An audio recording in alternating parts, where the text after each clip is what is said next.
you stopped in just in time for this delicious little breakfast meal.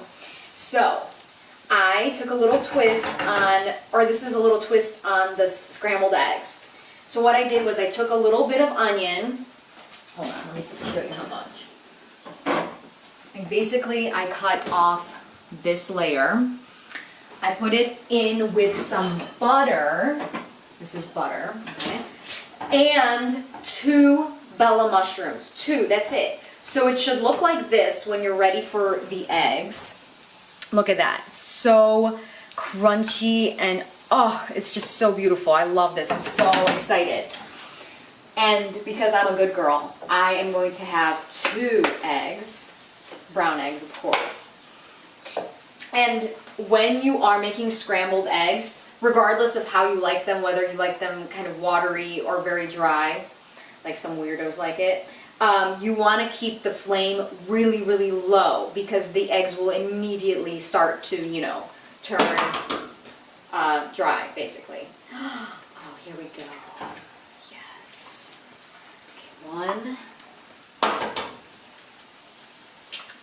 2. Yes. And you just work with it. You just move it around. Come closer.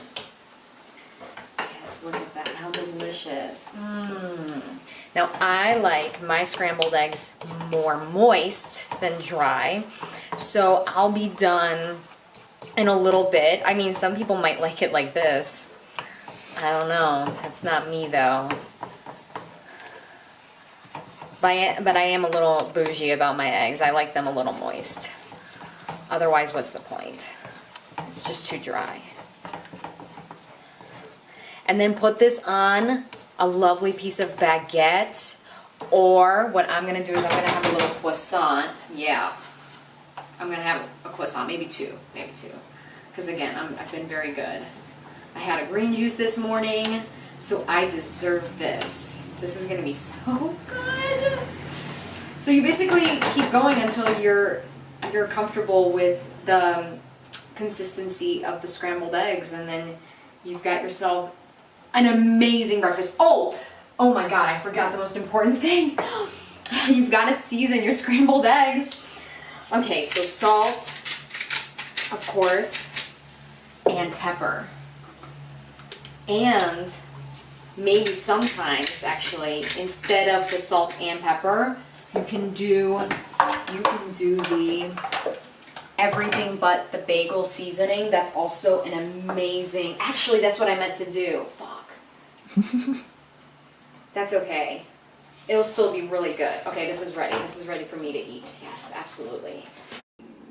And here is the beautiful finished product. It's just so stunning. The scrambled eggs are just a little drier than I thought, but that's okay. No big deal.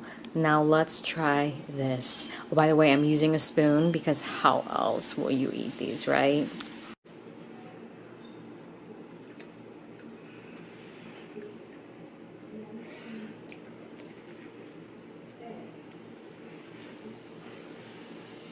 Heaven.